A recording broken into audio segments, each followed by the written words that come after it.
Good day to each and every one of you. Shout out to each and every one of you. This is King B, and I'm going to get right into the story of a Long Island fire chief who verbally abused and berated a 10-year-old girl who was having a mental health issue. So let's get right into the story.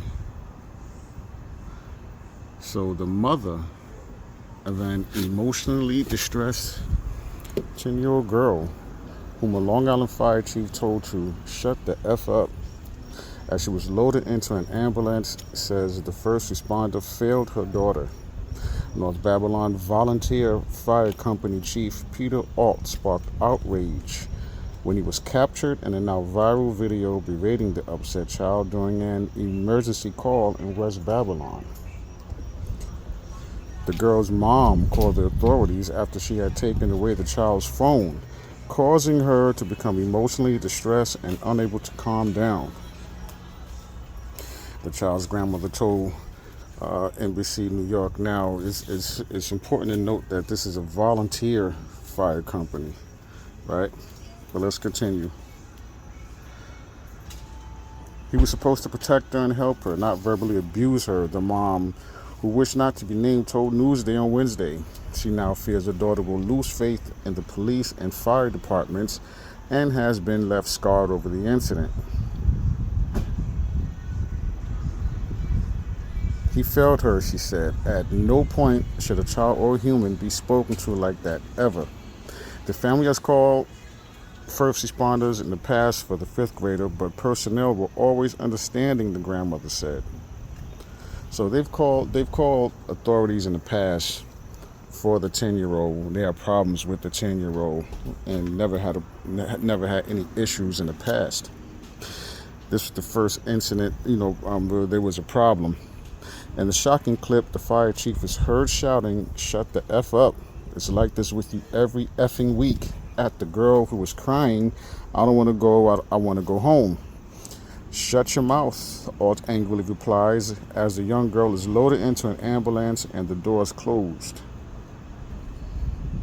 Alt, a 22-year veteran with the company, was stripped of his duties on August 5th while an investigation was launched, the North Babylon Fire Company said. The fire company does not condone this behavior and deems it unacceptable, the company's executive board said in a statement. The viral video has garnered over 4.5 million views on TikTok. The girl's grandmother said the girl has since secluded herself at home and didn't want to go to school.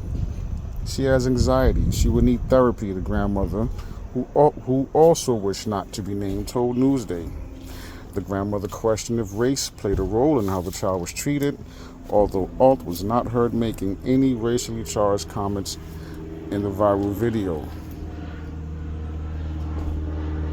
Officers with the Suffolk County Police Department were also on scene during Wednesday's incident, and some online called for an investigation into why they just stood by as Alt berated the child.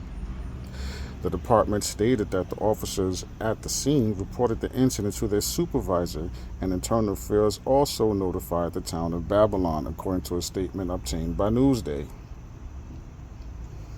Alt's actions have now also crept outside the realm of his volunteer duties, because he's a volunteer. Alt, a conductor with the Long Island Railroad, is being withheld from duty pending full review of the situation, an MTA spokesperson told the outlet. The Post has reached out to the Metropolitan Transportation Authority for comment. So this is an article I just read from the Post. That's the end of the article. And,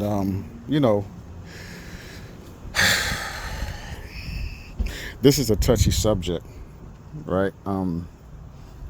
A very, very touchy subject when it comes to dealing with family members and loved ones who have mental breakdowns. Okay?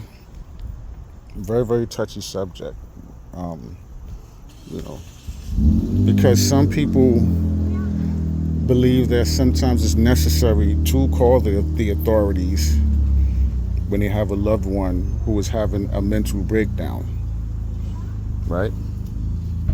I, for one, is my opinion that you know what, deal with the situation the best you can, because especially when it comes to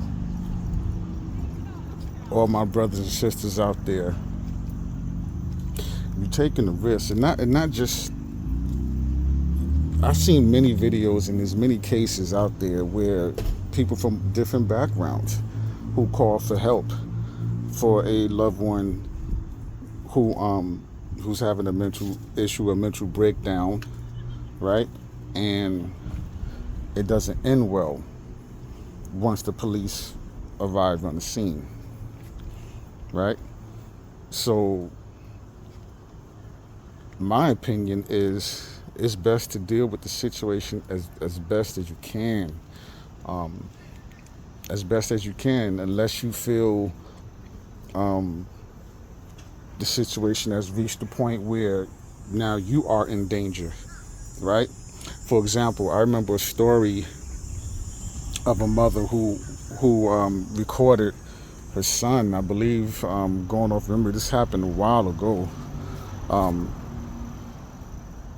Her son, well over 6 feet, big, strong, had a mental breakdown and destroyed her home.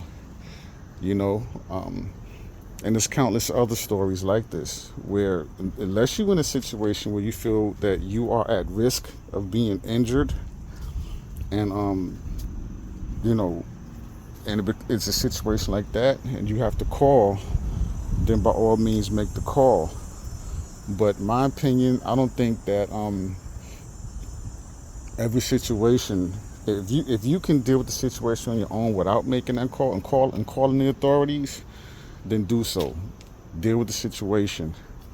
I mean, it should be a last alternative, a last resort, in my opinion, because there's so many cases out there where it doesn't end well, right? And this is just from, I've seen many stories, I've read many stories and seen plenty of videos where people from different backgrounds call for help and they don't get the help they needed, they call for. Instead, they're making funeral arrangements.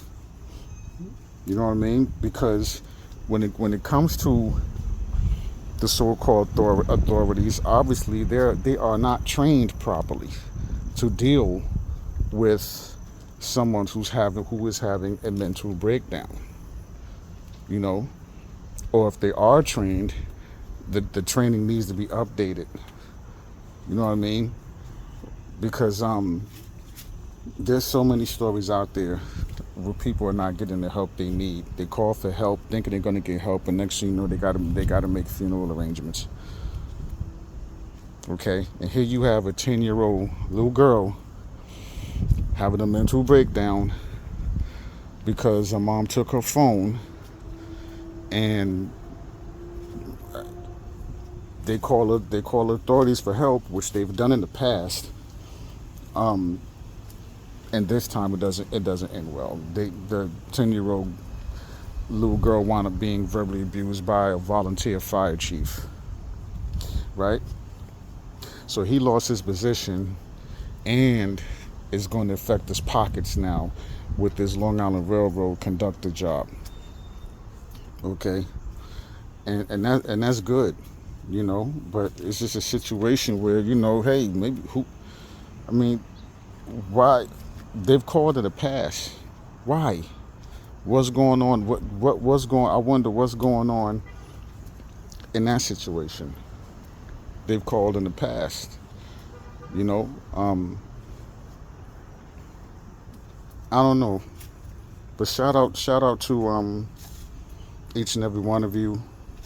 Like I said, this is a touchy subject. You know, I not too long ago had a debate about this, off video, of course, but you know, I just had a debate about this, a conversation about this, you know, where, you know, difference of opinion, you know, and again, touchy subject. But for all those of you out there who are dealing with, no matter your you know, your background, whatever, all those of you out there who are dealing with you have a loved one, a family member who have mental breakdowns like that, you're doing the best you can. You know, get whatever help you can get, resources or whatnot. And I watched a video not too long ago of a mother who had to call for her daughter. Her daughter was having a mental health breakdown and had multiple issues, and was on medication, and fortunately, that she got help. She was able to get help, but again, it's obviously that the authorities, the police departments, the fire departments, they're not properly trained. They're not properly trained, and they need more extensive training on how to properly deal with individuals who is having a mental health, a mental breakdown. They need more extensive training, obviously, because there's too many stories out there of it just going bad, and people are calling for help, thinking they're going to get help, and are telling the 911 operator what's going on, giving full details, and it still ends bad. And I can keep going on and on and on of different stories that I've watched and videos and stories I've read of just when I remember a story out in Las Vegas, probably a year or 2 years ago, where there was a little boy was having a mental breakdown, and the caretaker is in the street, and he's in the street, laying on the ground in the street with the boy, and he's pleading with the with authorities, don't shoot, right? And again, it usually, a lot of times, it ends bad, and it's a horrible situation, because nobody is thinking in a situation like that they're going to harm your loved one. You thinking, I need help, I need to get some help. This is beyond my control now, and it's like you're taking a gamble, you're taking a big risk, okay? But shout out to each and every one of you. That's all I got. Again, this is a touchy subject, but I'm King B, and we'll talk further about this, but do the best you can. Love yourself unconditionally. It really does take a village, protect the babies, the little ones, the women, men. Let's support each other. I'm King B. To the next video. Peace.